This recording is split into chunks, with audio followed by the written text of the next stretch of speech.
रामनगर नावाच्या एका गावात नदीकाठी दोन बहिणी राहत होत्या. मोठ्या बहिणीचे नाव सीता होते आणि तिच्या पतीचे नाव रामू होते. काही दिवसांपासून रामू आजारी असल्यामुळे सीताला घर चालवणे खूप कठीण झाले होते. सीताची धाकटी बहीण गीता होती. तिचे लग्न एका श्रीमंत व्यापाऱ्याशी महेश याच्याशी झाले होते.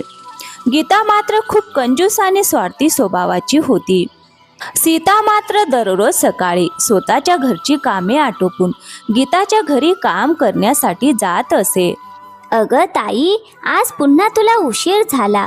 एवढ्या मोठ्या घरात किती कामं असतात आणि तू मात्र निवांत बसून राहतेस. लवकर यायला हवं होतं तुला. अगं गीता, मला माफ कर. माझा मुलगा माधव काल रात्रभर पोटदुखीने रडत होता, त्यामुळे उशीर झाला. पण मी आता पटकन सगळी कामे करून घेते. ठीक आहे ताई, आधी अंगण आणि बैठक नीट झाडून पुसून काढ. घर चमकलं पाहिजे. मग स्वयंपाकघरात जाऊन सगळी भांडी घासून घे आणि काम अगदी नीट झालं पाहिजे. समजलं ना? सीता काही न बोलता लगेच कामाला लागली. तिने आधी अंगण बैठक आणि घरातील सगळे कोपरे स्वच्छ केले. मग ती भांडी घासायला बसली. त्याच दरम्यान गीता मात्र आरामात बसून चहा पीत होती. थोड्या वेळाने गीता म्हणाली, अगं ताई, ऐक ना, सगळी कामं झालीच आहेत, तर हे घे तांदूळ. यातले चांगले तांदूळ वेगळे काढ आणि तुटलेले व कचरा वेगळा ठेव. माझ्या घरात फक्त उत्तम तांदूळच शिजतात आणि मग पटकन दुपारचं जेवण बनव. सीता शांतपणे तांदूळ निवडू लागली. तिच्या मनात विचार चालू होते. गीताने सांगितले होते की पैसे नाही देणार, पण रोजच्या कामाच्या बदल्यात धान्य देईल. सीता मनोमन विचार करत होती की या तांदळातून तिलाही थोडे मिळतील. मग थोड्या वेळाने ती म्हणाली, अगं गीता, तू सांगितल्याप्रमाणे मी चांगले आणि तुटलेले तांदूळ वेगळे केले आहेत. मग सगळी कामं आटोपून सीता घरी जायला निघाली. तेवढ्यात गीताने तिला थांबवलं. अगं ताई, थांब. हे घे, हे तुटलेले तांदूळ आहेत. आमच्या घरी कुणी हे खात नाही. तूच घेऊन जा. तुमच्या घरी तर सगळे आरामात खातील. असं म्हणत गीताने थोडेसे तुटके निकृष्ट तांदूळ एका पिशवीत टाकून सीताच्या हातात दिले. सीताने काही न बोलता ते तांदूळ घेतले आणि ती घरी निघाली. तिच्या डोळ्यात अश्रू होते, पण ओठांवर तक्रारीचा एकही शब्द नव्हता. कारण तिला माहिती होतं, तिच्या गरिबीत हे तांदूळही तिच्यासाठी खूप मौल्यवान आहेत. घरी जाऊन सीताने तेच तांदूळ शिजवले आणि आपला पती रामू आणि मुलगा माधव यांना खाऊ घातले. मग दुसऱ्या दिवशी सकाळी पुन्हा तोच क्रम सुरू झाला. सीता गीताच्या दारावर जाऊन टकटक करते. अगं ताई, आज तर तू लवकर आलीस. बरं झालं. ऐक, आज मला मासे खायची खूप इच्छा आहे. आधी झाडू पोछा करून घे, भांडी घासून घे आणि मग स्वयंपाकघरात जाऊन छान मासे बनव. आणि हो, मसाला छान वाटून घे. मासे अगदी चविष्ट झाले पाहिजेत. माझ्या नवऱ्याला खूप चविष्ट जेवण हवं असतं. अगं गीता, ठीक आहे, तू सांगशील तसं मी सगळी कामं करून मासे बनवते. सीता पुन्हा शांतपणे कामाला लागली. तिने झाडू पोछा केला, भांडी घासली आणि शेवटी मासे बनवायला बसली. सीता काम करत असतानाच तिच्या मनात विचार आला. तिचा मुलगा माधवला मासे खूप आवडतात. सीताने मेहनतीने मसाले वाटले, कांदा लसूण परतला आणि मासे तळून छान स्वादिष्ट कालवण तयार केलं. थोड्याच वेळात सगळ्या घरात सुगंध दरवळू लागला. अरे वा, आज तर खूप छान वास येतोय. आज जेवण खूप छान झालेलं दिसतंय. आज महेश खूप खुश होईल. तू आज खूप मेहनत केलीस. गीता आणि तिचा नवरा महेश आरामात बसून मासे खायला लागले. सीता मासे बनवत असताना तिच्या डोळ्यात एक छोटीशी आशा होती. कदाचित आज गीता तिचा मुलगा माधवसाठी थोडे मासे देईल. संध्याकाळी सीता आपलं काम पूर्ण करून घरी निघू लागली. तेवढ्यात गीता म्हणाली, अगं ताई, थांब. आज तुझ्यासाठीही काही आहे. हे घे, काल रात्रीचा उरलेला भात आणि भाजी आहे, घरी नेऊन गरम करून खा. सीताने काही तक्रार न करता तो शिळा भात आणि खराब झालेली भाजी घेतली आणि ती शांतपणे घरी निघाली. मग असेच दिवसामागून दिवस जात होते. सीता दररोज सकाळी गीताच्या घरी काम करायला जात असे आणि परत येताना गीता तिला कधी शिळं तर कधी खराब अन्न देऊन पाठवत असे. एके दिवशी गीता म्हणाली, अगं ताई, उद्या जरा सकाळी लवकर ये. माझा नवरा महेशला व्यापारात खूप मोठा फायदा झाला आहे, त्यामुळे उद्या आमच्या घरी मोठी पूजा ठेवली आहे. खूप पाहुणे येणार आहेत, भरपूर मिठाया आणि पक्वान बनवायचे आहेत. मला तुझी पूर्ण मदत लागणार आहे, समजलं ना? ठीक आहे गीता, तू सांगशील तसं मी उद्या लवकर येते. सगळी कामं मन लावून करते. मग दुसऱ्या दिवशी सकाळी सीता लवकर उठली. तिने आपल्या घरची सगळी कामं आटोपली आणि ती गीताच्या घरी जायला निघाली. तेवढ्यात तिचा मुलगा माधव बाहेर आला आणि म्हणाला, आई, आज तू इतक्या लवकर कुठे चालली आहेस? तू तर रोज मावशीकडे 8 वाजता जातेस ना, मग आज एवढी घाई का? आणि घरची सगळी कामंही इतक्या लवकर संपवलीस? बाळा, आज तुझ्या मावशीच्या घरी मोठा कार्यक्रम आहे. तुझ्या काकाला व्यापारात खूप मोठा फायदा झाला आहे, म्हणून त्यांच्या घरी पूजा ठेवली आहे. खूप लोक येणार आहेत आणि खूप गोडधोड पक्वान बनणार आहेत, म्हणून मला लवकर जावं लागणार आहे. आई, एवढे लोक येणार असतील तर मावशीने मलाही बोलावलं असेल ना, मग तू मला का घेऊन जात नाहीस? अरे बाळा, तुझे बाबा अजूनही आजारी आहेत. तू माझ्यासोबत आलास तर ते घरी एकटे पडतील.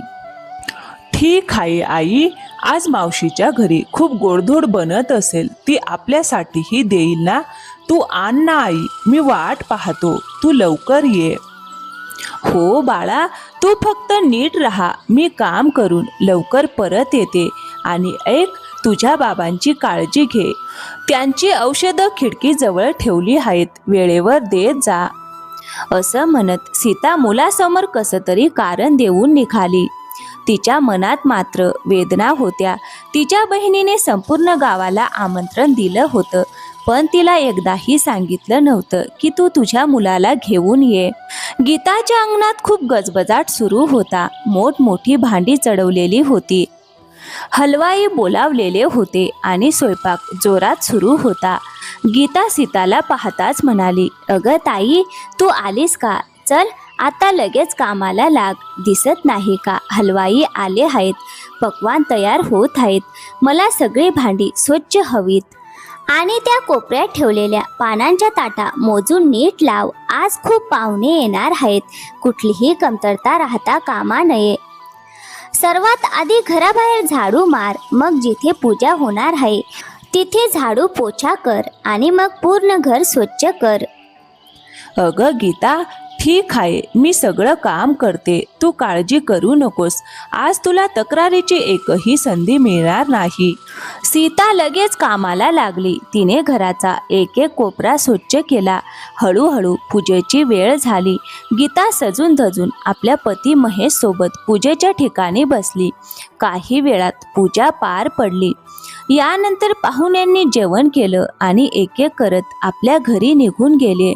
थोड्याच वेळात घरात पुन्हा शांतता पसरली, पण अजूनही खूप साऱ्या मिठाया आणि पक्वान उरलेली होती. गीता आनंदाने म्हणाली, अगं ताई, आज तर देवाच्या कृपेने मोठा कार्यक्रम छान पार पडला. इतके पक्वान बनवले, इतके पाहुणे आले, पण बघ ना, किती साऱ्या मिठाया आणि पदार्थ अजूनही उरलेले आहेत. तू असं कर, हे सगळं उचलून स्वयंपाकघरात नीट ठेव आणि मिठाईच्या भांड्याच्या तळाशी जे तुकडे आणि साखरेची थर चिकटली आहे ना, ते काढून वेगळं ठेव. सीता शांतपणे मान खाली घालून, थकवा न दाखवता आणि काहीही न बोलता सगळी मिठाई, पक्वान आणि उरलेले पदार्थ स्वयंपाकघरात नेऊन नीट लावू लागली. थोड्या वेळाने गीता आपल्या खोलीत एका गाठोड्यासह उभी होती. तिने सीताला आत बोलावलं. अगं ताई, हे घे, हे तुझ्यासाठी. मोठ्या भांड्यामध्ये जे तुटके फुटके मिठाईचे तुकडे उरले होते आणि कडेला चिकटलेली साखर, हे सगळं तू घेऊन जा. तुझा मुलगा माधवला खाऊ घाल. आमच्या घरी तर हे कोणी खात नाही. सीताने काही न बोलता ते तुटलेले मिठाईचे तुकडे घेतले आणि ती शांतपणे घरी निघाली. रडत रडत ठेचाळत चाललेली सीता घनदाट जंगलाच्या वाटेने जात होती. तेवढ्यात तिची नजर एका जुन्या देवीच्या मंदिरावर पडली. सीता तिथे थांबली. तिच्या डोळ्यात अश्रू होते. ती हात जोडून रडतच म्हणाली, हे वनदेवी, हे माऊली, आज मी तुझ्या चरणी शेवटची आले आहे. आता माझ्याकडून ही गरिबी, ही असहायता सहन होत नाही. माझ्या लेकराला आता माझे अश्रू दिसू नयेत. आजही तो निरागस बाळ माझी वाट पाहत असेल, आज मिठाई घेऊन येईल म्हणून. पण मी तर फक्त हा साखरेचा चुरा आणि तुटलेल्या मिठाया घेऊन जात आहे. मी त्याला काय उत्तर देऊ? हे देवी माते, आता मला या सगळ्यातून मुक्ती दे. सीतेचा प्रत्येक शब्द देवी मातेपर्यंत पोहोचत होता. तेवढ्यात अचानक त्या मंदिरातील देवीच्या मूर्तीभोवती एक तेजस्वी प्रकाश पसरू लागला. जणू देवी मातेने सीतेला आशीर्वाद दिला होता. सीता जेव्हा आपल्या घराबाहेर पोहोचली तेव्हा तिचा मुलगा माधव दारात बसून तिची वाट पाहत होता. आई, तू आलीस? बघ ना, मी किती वेळापासून तुझी वाट पाहतोय. माझ्यासाठी मिठाई आणलीस ना? लवकर ती पिशवी उघड ना, मला आज खूप गोडधोड खायचं आहे. सीता थरथरते हातांनी ती पिशवी उघडते आणि तेवढ्यात एक अद्भुत चमत्कार घडतो. त्या पिशवीत आता तुटके तुकडे नव्हते, तर ढीगभर रंगबिरंगी मिठाया, लाडू, जलेबी, पेढे, कचोरी आणि विविध स्वादिष्ट पक्वान दिसू लागली. सीता आश्चर्यचकित होऊन म्हणाली, हे देवा, हे कसं शक्य आहे? मी तर फक्त साखरेचा चुरा आणि तुटलेल्या मिठाया घेऊन आले होते. मग हे सगळं कुठून आलं? ती हळूहळू घरात गेली आणि आतलं दृश्य पाहून तिचे डोळे विस्पारले. तिचं संपूर्ण घर सोनं, चांदी आणि दागिन्यांनी भरलेलं होतं. तेवढा तिचा आजारी पती रामू उठून उभा राहिला. अगं सीता, हे काय चाललंय? मी तर अंथरुणातून उठूही शकत नव्हतो आणि आता मला अगदी बरं वाटतंय. आणि हे सगळं सोनं चांदी आपल्या घरात कसं आलं? अहो, हे सगळं वन देवीची कृपा आहे. मी गीताच्या घरातून फक्त साखरेचा चुरा आणि तुटलेल्या मिठाया घेऊन निघाले होते. वाटेत जंगलातील त्या मंदिरात थांबले आणि देवी मातेपुढे माझं सगळं दुःख मांडलं. पण देवी मातेने मला शिक्षा केली नाही, उलट माझी हाक ऐकली आणि बघ, त्यांच्या कृपेने आज आपलं आयुष्यच बदलून गेलं. हो आई, हे सगळं काय आहे? हे कुठून आलं? त्या दिवसापासून सगळंच बदलून गेलं. दुसऱ्याच दिवशी सीता आणि तिचं कुटुंब गावातल्या एका नवीन, सुंदर आणि भव्य घरात राहायला गेले. काही दिवसातच ते आनंदाने आणि समाधानाने जगू लागले.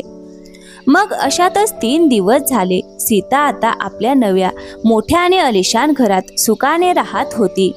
इकडे गीता आपल्या घरात बसून विचारात पडली होती. अरे, 3 दिवस झाले पण सीता अजून कामाला का आली नाही? ना साफसफाई, ना भांडी, ना स्वयंपाक. कुठे आजारी तर पडली नसेल ना? की काही वेगळंच कारण आहे? असं म्हणत तिने आपल्या नोकराला हाक मारली. अरे ऐक, तू लगेच जाऊन बघ, माझी ताई कुठे आहे? ती कामाला का येत नाही?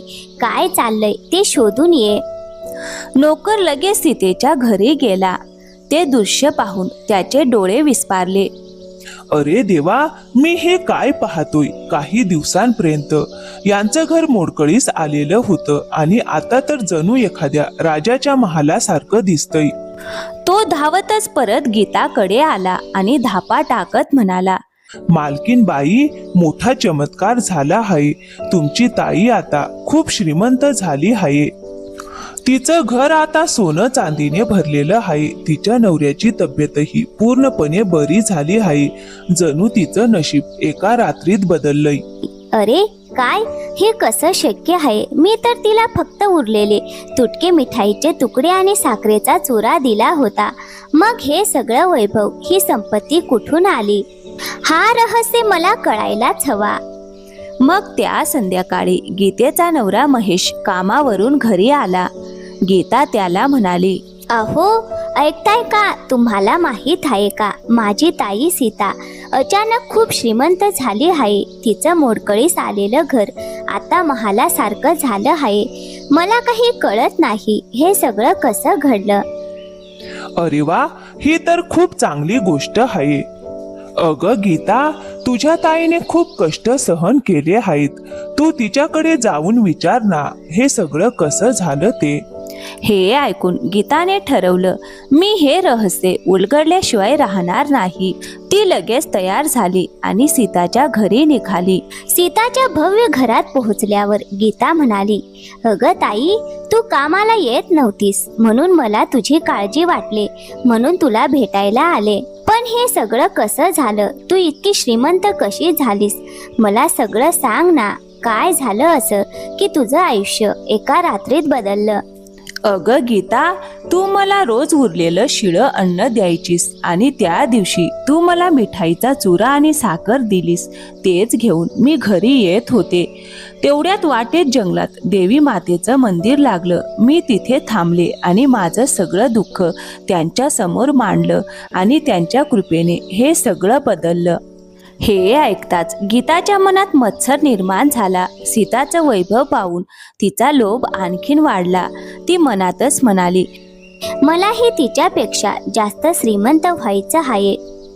मग दुसऱ्याच दिवशी गीताने हा सगळा प्रकार महेशला सांगितला.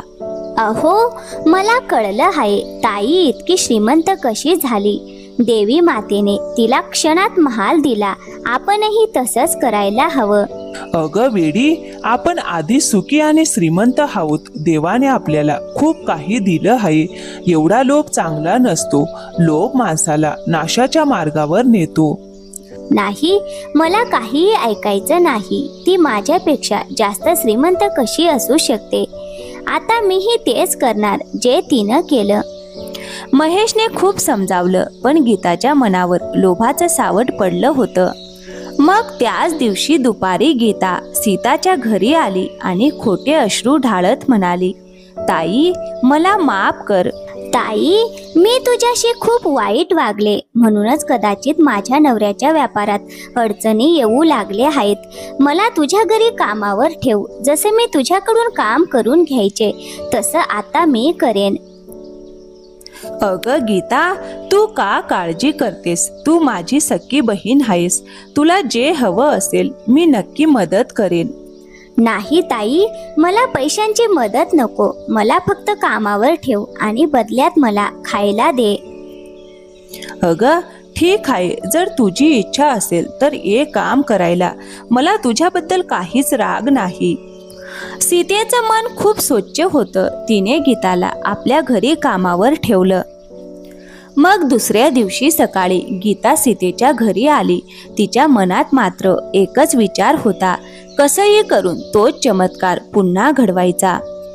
अगं गीता, तू आलीस का? आज घरात खूप कामं आहेत. तू साफसफाई कर, मी स्वयंपाक बघते. हो ताई, मी सगळं करते.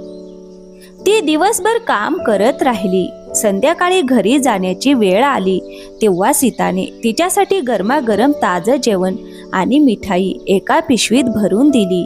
हे घे गीता, ताजं आणि चविष्ट जेवण आहे, घरी घेऊन जा. नाही ताई, मला हे नको. तू मला तेच दे जे मी तुला द्यायचं.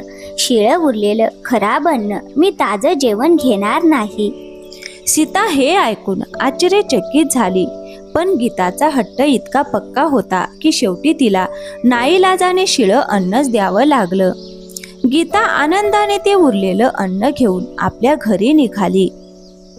गीता मुद्दाम त्या जंगलाच्या वाटेने गेली. ती देवीच्या मंदिरात जाऊन उभी राहिली आणि म्हणाली, हे देवी माते, माझ्या बहिणीसारखंच मला देखील भरपूर धन संपत्ती आणि वैभव दे. पण तिच्या मनात श्रद्धा नव्हती, फक्त लोभ आणि स्वार्थ होता. अचानक मंदिरात वारा सुटला आणि तिच्या हातातील पिशवी जमिनीवर पडली. ती पिशवी उघडून पाहते तर त्यातलं अन्न सडलेलं होतं, कुजलेलं आणि दुर्गंधीयुक्त झालेलं होतं. गीता घाबरली. तेवढ्यात एक आवाज आला, अगं, जो मनाने स्वच्छ, नम्र आणि समाधानी असतो त्यालाच माझी कृपा मिळते, लोभी आणि स्वार्थी माणसाला नाही. गीता घाबरून रडू लागली. तिला आपल्या चुकीची जाणीव झाली. ती परत सीतेकडे गेली आणि मनापासून माफी मागितली. सीताने तिला माफ केलं आणि दोघी बहिणी पुन्हा प्रेमाने राहू लागल्या. तर मित्रांनो, या कथेतून आपल्याला एकच शिकवण मिळते. लोभ माणसाला नाशाच्या मार्गावर नेतो. प्रामाणिकपणा, संयम आणि चांगलं मन असेल तर देव नेहमी साथ देतो. दुसऱ्यांशी चांगलं वागल्यास आपल्यालाही चांगलं फळ मिळतं. तर मित्रांनो, कशी वाटली आजची कथा? आवडली असेल तर लाईक करा आणि आपल्या मित्रांसोबत शेअर करा. आणि आमच्या चॅनलवर नवीन असाल तर प्लीज चॅनलला सबस्क्राईब करायला विसरू नका. थँक्यू. धन्यवाद मित्रांनो.